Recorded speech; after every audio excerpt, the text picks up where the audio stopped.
गंदा Pakistani family reaction. कैसे आप सब, मेरा नाम जाता है यार भाई साहब। पाकिस्तान में तो इंडिया इंडिया और सिर्फ इंडिया ही इस टाइम चल रही है और कुछ चल ही नहीं रहा। लेकिन भाई साहब इंडिया भी इतना सख्त लौंडा है कि भाई साहब पाकिस्तान को कहता है निकल ले पतली गली से। लेकिन भाई आज फिर हमारे भाई साहब फॉरेन मिनिस्टर और भाई साहब जो हमारे वजीर खजाना है, जो खजाने का वजीर है, जो भाई साहब मतलब जो बेकारियों के सारे पैसे जो होते हैं उसको मैनेज करता है, वो भाई साहब उसने भाई साहब भारत के कदमों में बोला है कि भाई गिर कर कि भाई पाकिस्तान भारत के बगैर जिंदा नहीं रह सकता, हमारी मदद करो। अच्छा, फिर दोबारा बोला है भाई साहब अंदाजा लगाओ, इतनी बड़ी बात लगता है कि फिर कदमों में गिरने का टाइम आ गया। मोदी जी इनको मुंह नहीं लगाते। असल ये बात इधर है ना, मैं वही तो कह रहा हूँ भाई, मोदी जी साहब लौंडा बने हैं। 5-6 दफा बोल चुके हैं, बड़े वो लेकिन कान इस से दफा तो सुनते भाई हैं। साहब इन्होंने ये बात कर दी है कि भाई साहब कदमों में गिर के भाई इंडिया के बगैर पाकिस्तान जिंदा रह ही नहीं सकता। बात तो इनकी भी सच्ची, पर पहले किधर थे यार? वॉच करते देखते भाई, कौन करते स्टार्ट।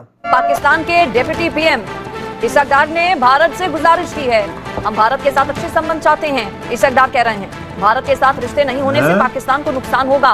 पाकिस्तान निरंतर शत्रुता में विश्वास नहीं करता, आपसी सम्मान साथ ही साथ संप्रभु समानता चाहता है पाकिस्तान। मैं आपको सबसे पहले पार्लियामेंट में कम से कम, अगर और कहीं नहीं, तो ये सवाल उठाना पड़ेगा जी कि इंडिया पाकिस्तान से हमें इतना अरसा हो गया है, एक जंग की कैफियत है, and we want to ease the tension, ताकि इंडिया को भी पता चले कि आप सीरियस हैं और आप वाकई अपने अवाम को और पब्लिक ओपिनियन को लेके आगे आ रहे हैं। हमें इसी खित्ते में रहना है, तमाम हमसाय ममालिक के साथ हालात को नॉर्मल करना चाहिए। सबसे पहले जाकर तजारत नहीं हो जाती, आपको पहले हालात नॉर्मलाइज करने पड़ते हैं। सभी जगह जो है लोग बहुत परेशान, ये कहा जा रहा है कि हम भारत से ट्रेड करना चाह रहे हैं क्योंकि यहाँ पे लोगों के पास खाने को नहीं है। तरफ से स्टेटमेंट आई है कि हम इंडिया के साथ अपने रिलेशन, बायलैटरल रिलेशन बहुत अच्छे चाहते हैं। कि इंडिया की तरफ से भी अक्सर ऐसी स्टेटमेंट्स आती हैं कि हम पाकिस्तान के साथ अच्छे रिलेशन चाहते हैं। अगर पाकिस्तान टेररिज्म पे कंट्रोल करे, मुल्क आज बेहतर करें, जिनके लोग बेहतर करें, उनकी फॉरेन पॉलिसी ये होती है जो which opens doors for its people, trade and investment, goods services and people, not closes doors. ठीक है, डोर्स सबसे ज्यादा खुलते हैं रीजन के अंदर। अब ये हमारी बदकिस्मती है कि हमें विरसे में जो मिला सो मिला, अपनी प्रॉब्लम्स में विद इंडिया, और फिर जो इंडिया में माहौल पिछले 10 सालों से आ रहा है, हम पीसफुल और कोऑपरेटिव नेबरली रिलेशंस चाहते हैं। बिर साहब आप क्या समझते हैं ये जो पर्टिकुलर पॉइंट है कि हमने बहुत ज्यादा पीसफुल जो ओवरचर्स किए हैं लेकिन आगे से नेगेटिविटी मिलती है, आप क्या समझते हैं ऐसा पाकिस्तान ने क्या किया है जिसको इंडिया रिस्पॉन्ड नहीं कर रहा? जय हिंद दोस्तों, एक प्रेस कॉन्फ्रेंस के दौरान पाकिस्तान के उप प्रधानमंत्री इसहाक डार साहब ने यह कहा है कि हम भारत के साथ दोस्ताना रिश्ते चाहते हैं। पिछले 10-15 साल से रिश्ते इतने खराब हो गए हैं कि दोनों देशों के बीच टेंशन के माहौल है। ठीक है, हम नहीं चाहते कि यह टेंशन बना रहे, दोनों देश एक साथ आए, एक पेज पे आए और एक दूसरे का सहयोग करें और एक भाईचारा वाला रिश्ता डेवलप हो। अब ये किस मुंह से कह रहे हैं? यही पाकिस्तान है जिसने अभी भी अपने देश में हाफिज सईद को जगह दिया हुआ है, मौलाना मसूद अजहर को जगह दिया हुआ है, जकीर रहमान लखवी को जगह दिया हुआ है। इसके साथ साथ तमाम 50 से ज्यादा वांटेड आतंकवादियों को पाकिस्तान ने जगह दिया हुआ है अपने देश में। और ये पता नहीं कौन सा मुंह लेके कह रहे हैं हम दोस्ताना रिश्ते चाहते हैं। अगर सच में दोस्ताना रिश्ते चाहते हो तो शुरुआत करो, हैंड ओवर करो हाफिज सईद और ये मौलाना मसूद अजहर, इन सबको हैंड ओवर करो जो भारत को चाहिए, वांटेड आतंकवादी है। इसके बाद अगर तुम कहते हो ना हम दोस्ताना रिश्ते चाहते हैं तो फिर एक अच्छा भी लगेगा। अभी भी आतंकवादी घटनाएं पाकिस्तान से ऑपरेट होना भारत में बंद नहीं हो रही। अभी भी लगातार पाकिस्तान प्रयास कर रहा है कि भारत का जम्मू कश्मीर का रीजन डिस्टेबलाइज रहे। और ये पता नहीं कौन सा मुंह लेके कह रहे हैं यहाँ के पाकिस्तान के उप प्रधानमंत्री कि हम भारत से अच्छे रिलेशन चाहते। रिलेशन खराब भी तो तुम ही कर रहे हो, फिर अच्छे रिलेशन भी तुम्हें चाहिए। पता नहीं क्या है। संबंध के लिए हर कदम उठाएगा पाकिस्तान, ये वहां के उप प्रधानमंत्री इसहाक डार की ओर से कहा गया है। आप समझ सकते हैं इस बयान से बेचैनी भारत के साथ रिश्ते सुधारने की कुछ नेताओं की। मैं आपको सबसे पहले पार्लियामेंट में कम से कम, अगर और कहीं नहीं, तो ये सवाल उठाना पड़ेगा जी कि इंडिया पाकिस्तान से हमें इतना अरसा हो गया है, एक जंग की कैफियत है, and we want to ease the tension, ताकि इंडिया को भी पता चले कि आप सीरियस हैं और आप वाकई अपने अवाम को और पब्लिक ओपिनियन को लेके आगे आ रहे हैं। लेकिन सबसे पहले जो है इस जो स्टेटमेंट है इसकी आप जो हकीकत है और इसकी सच्चाई जो है वो जानना और उसका तज्जिया करना जरूरी है। बिल्कुल ये बात है। पीस ओवरचर जिसको आप कहते हैं वो ये है कि इंडिया, खुसूसन इंडिया पाकिस्तान के तनाज़र में, कि चूँकि वहाँ पे रिलेशनशिप ऑलरेडी जो है ना एक बहुत बड़ी स्टॉल्ड किस्म की रिलेशनशिप दोनों के दरमियान, बल्कि एक तरह की टेंशन की सिचुएशन है। अगर सीज़ फायर है तो इसका मतलब ये हरगिज़ नहीं कि उनके दरमियान कोई ईजी किस्म की कोई रिलेशनशिप है।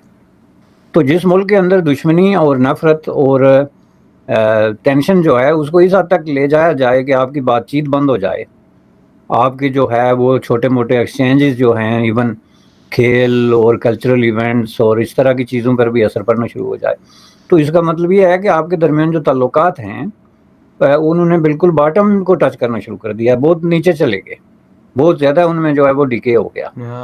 तो उसको रीओपन करने के लिए आपको सबसे पहले एक पब्लिक डिबेट करना पड़ता है। वो आप बिहाइंड द सीन इस तरह के रिलेशनशिप को रीसेट नहीं कर सकते। ऐसा ही है भाई साहब।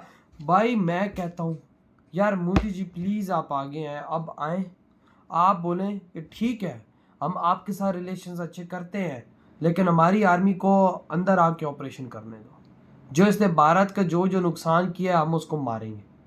भाई अगर बोलो कि आप नहीं मारते हो हम मारेंगे, आप हमें अंदर आने, रिलेशंस रीसेट कर मेरे टेबल पे आए और बातचीत करें। बात ये हो ना, मैं कहता हूँ कि भाई मोदी जी ये बात करें, मैं कहता हूँ फिर आएगा ना मजा। बिल्कुल कि भाई साहब देखो मोदी जी ने तो बोला ही बोला है कि भाई आपके मुल्क से होता है आतंकवाद हमारी साइड में, तो आप इसको खत्म करो। बिल्कुल, ये चीज खत्म करेंगे तो वो बात सुनेंगे ना, ये चीज को खत्म नहीं करेंगे तो वो बात के तो सुनेंगे। वो मांगते हैं हाफिज सईद ये कहते हैं नहीं, तो फिर भाई साहब रोला तो इधर आ जाता है ना, फिर तो भाई साहब वही बात है, फिर इंडिया बोलता है कि भाई हाफिज सईद नहीं दे रहा तो ठीक है। बिल्कुल, ये देखो सीधा कदमों में गिर पड़े हैं, 2 बार 4 बार हो गए ये गिर रहे हैं ना, लेकिन अब तो कहते हैं हम पाकिस्तान जिंदा ही नहीं रह सकता इंडिया के बगैर। तो भाई पाकिस्तान इंडिया के बगैर अगर जिंदा नहीं रह सकता तो भाई जो वो बोलते हैं करो। एक दफा उनके आगे झुको था, थोड़ा से काम करो जो वो कह रहे हैं, तुम देखो इंडिया तुम्हारा कैसा ख्याल रखेगा। यार खुल के सामने आना पड़ेगा, वजह खुल के सामने आएंगे तो तभी कुछ बनेगा ना। खुल के सामने भारत हमारा सगा बाप है, सगा है, टुकड़ा उसने अलग किया हुआ है हमारा, ठीक है ना, वो सगा बाप है। और तो हमने वो पराए बाप के आगे तो हम लोग जाके लेटे हुए होते हैं, चाइना के आगे, IMF के आगे। तो भाई साहब एक दफा भारत को अपना सगा बाप तो मान के देखो। अगर सर पे इंडिया ने हमें हाथ रख लिया हमारे कसम यकीन हमारी दुनिया फिर जाएगी। और यार ये इनको भी पता है, ये बात इनको भी पता है आज, नहीं तो पाकिस्तान के भाई साहब लोगों की इतनी टेढ़ी धुम है ना कि आप 100 साल पाइप में रखो इनकी धुम सीधी ना हो, तो वो बंदे बोल रहे हैं आज कि भाई हम लोग भारत के बगैर जिंदा नहीं रह सकते। आप खुद सोच लो, टेढ़ी धुम वाला कभी धुम सीधी हुई है, लेकिन आज इन्होंने खुद ही सीधी करके बोल रहे हैं। लेकिन भाई वही बात है कि अब जो इंडिया कह रहा है वो करना पड़ेगा। वजह इंडिया इतना बड़ा मुल्क है, इनको सब कुछ दे सकता है, इनकी हर जरूरत पर पूरी कर सकता है। अगर ये सीधे हो जाए तो भाई तभी तो ये लोग बोल रहे हैं। लेकिन भाई इंडिया कहता है पहले हाफिज सईद, पहले भाई आतंकवाद का खात्मा, फिर हम लोग। बिल्कुल यही चीज है। और यार इंडिया तो चलो बात करता है, और भाई साहब इधर हमसे अपना ही कुछ कंट्रोल नहीं हो रहा, तो हम लोग इधर तो भाई साहब आके हमारी आर्मी वालों को ही मार के जा रहे हैं रोज 4, 5, 6। भाई मैं तो अभी तो कह रहा हूँ मोदी जी को चाहिए कि वो खुद इनको बोले कि भाई चलो अगर आप लोग नहीं ये काम कर सकते तो हम लोग करेंगे, हमारा इसमें साथ, हमारी आर्मी इंटर होगी अंदर, जो पूरी एक स्पेशल फोर्स होती है भाई, वो ऑपरेशन कर, जो हमारे दुश्मन हम उनको मार देंगे। बिल्कुल ये बात तो भाई है, सब कुछ भला फिर ऐसी बात होगी भाई, नहीं तो फिर भाई साहब हम इधर मरते रहेंगे। बिल्कुल महंगाई आती रहेगी, दुनिया हम पे थूकती रहेगी, हम कहीं दुनिया में एग्जिट नहीं करेंगे। अगर हम इंडिया से हाथ मिलाए तो हमारा बहुत फायदा है, यकीन मानो यार, इतना फायदा है कि हम सोच भी नहीं यार। हम भी हाथ जोड़ के रिक्वेस्ट करते हैं यार मोदी जी प्लीज हमारी ये बात सुन लें भाई साहब, ताकि भाई कुछ अच्छे रिलेशन हम दोनों देशों के दरमियान हो, ताकि हम अच्छे से एक दूसरे के साथ जो पुराने इख्तलाफात हैं वो भुला के आगे आए। हाँ ना यार, बहुत हो गया लड़ाइयाँ झगड़े, बस खत्म होना चाहिए यार। कसम से दिल करता है आप भाइयों के पास आए, आप भाइयों से प्यार भरी बातें करें, वहाँ के खाने खाएं, भारत को एंजॉय करें यार। तो यार अब आपकी क्या थॉट है इस बारे में, इधर ही वीडियो खत्म करते तो